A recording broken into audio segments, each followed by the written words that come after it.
Assalamualaikum warahmatullahi wabarakatuh.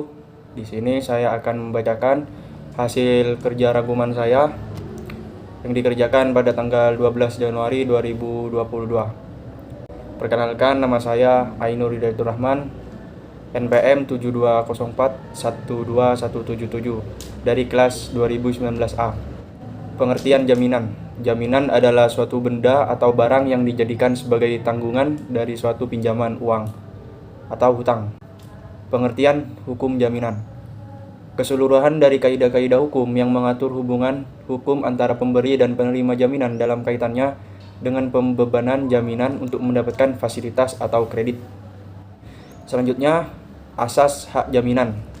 Asas yang pertama, asas teritorial, aksesoris, preferensi atau didahulukan, non-distribusi atau tidak dapat dibagi-bagi kepada beberapa kreditur, publisitas, wajib didaftarkan pasal 13 UHT, eksistensi bendanya harus benar-benar ada. Asas dalam hukum jaminan, ada asas publisit, ada asas spesialit, ada asas tak dapat dibagi-bagi, ada juga asas inbesitling, dan yang terakhir asas horizontal. Selanjutnya, asas tidak dapat dibagi-bagi.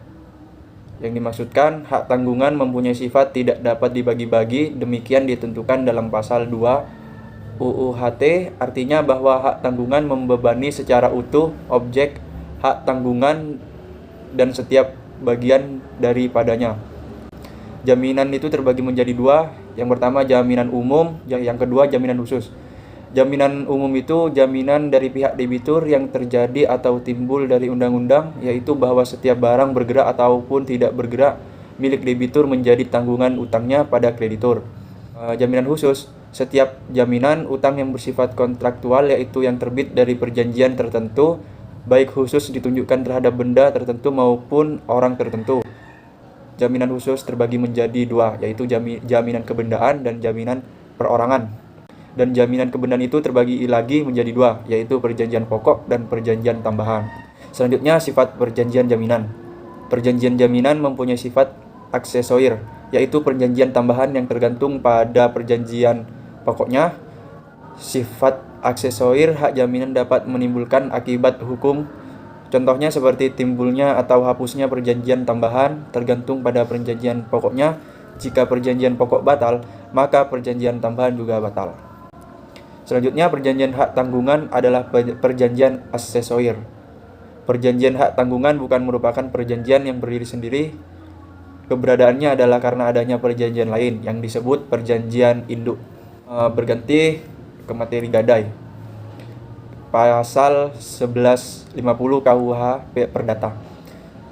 Gadai suatu hak yang diperoleh kreditur si berpiutang atas suatu barang bergerak yang diserahkan kepadanya oleh debitur atau si berutang, atau oleh orang lain atas namanya, dan yang memberikan kekuasaan kepada kreditor untuk mengambil pelunasan dari barang tersebut secara didahulukan daripada kreditur lain, dengan pengecualian biaya untuk melelang barang tersebut dan biaya yang telah dikeluarkan untuk menyelamatkan setelah barang itu digadaikan.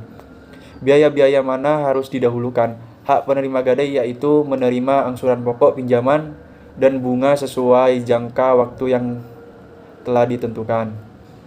Lalu bagi hak pemberi gadai atau nasabah gadai, yaitu menerima uang gadai dari penerima gadai. Kewajiban pemberi gadai adalah menyerahkan barang gadai kepada penerima gadai. Lalu terjadinya hapusnya gadai menurut pasal 152 KUH Perdata. Yang pertama itu adalah barang gadai hapus dari kekuasaan pemegang gadai. Yang kedua, barang gadai hilang atau dilepaskan dari kekuasaan penerima gadai. Dalam perjanjian gadai ialah bahwa benda yang dijadikan jaminan haruslah dilepaskan dari kekuasaan si pemberi gadai dan diserahkan kepada penerima gadai. Hal ini disebut inbesitling. Subjek gadai adalah tidak ditetapkan, artinya untuk siapapun, jadi setiap manusia selaku pribadi berhak menggadaikan bendanya. Yang penting merupakan orang atau pembawa hak yang cakap bertindak atau orang yang berhak berbuat bebas terhadap suatu benda. Selanjutnya, jaminan fidusia.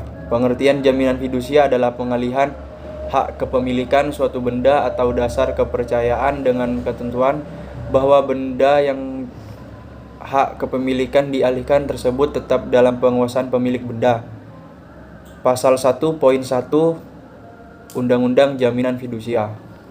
Pengaturan hak jaminan fidusia telah diatur dalam Undang-Undang Nomor 42 Tahun 1999 tentang jaminan fidusia. Lembaran Negara Republik Indonesia tahun 1999 Nomor 168 dan tambahan Lembaran Negara Republik Indonesia Nomor 3889. Hak dan kewajiban pemberi fidusia. Hak pemberi fidusia adalah mengubah benda fidusia, menerima sisa hasil penjual benda fidusia, dan penerima kembali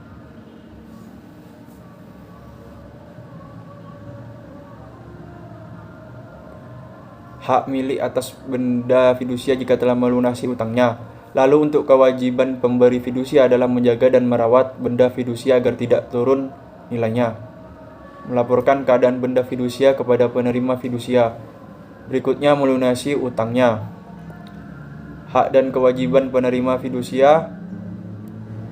Hak penerima fidusia adalah mengawasi benda fidusia, menjual benda fidusia jika debitur wan prestasi, dan mengambil piutangnya dari hasil penjualan benda fidusia. Lalu kewajiban penerima fidusia adalah melaksanakan pendaftaran akta jaminan fidusia ke kantor pendaftaran fidusia, memberikan kekuasaan kepada pemberi fidusia atas benda fidusia secara pinjam pakai, menyerahkan harga kelebihannya kepada pemberi fidusia, dan menyerahkan kembali hak milik atas benda fidusia kepada pemberi fidusia jika piutangnya telah dilunasi oleh debitur. Selanjutnya yang terakhir, berakhirnya hak jaminan fidusia. Menurut pasal 25 Undang-Undang Jaminan Fidusia adalah hapusnya hutang yang dijamin dengan fidusia serta pelepasan hak atas jaminan fidusia oleh penerima fidusia.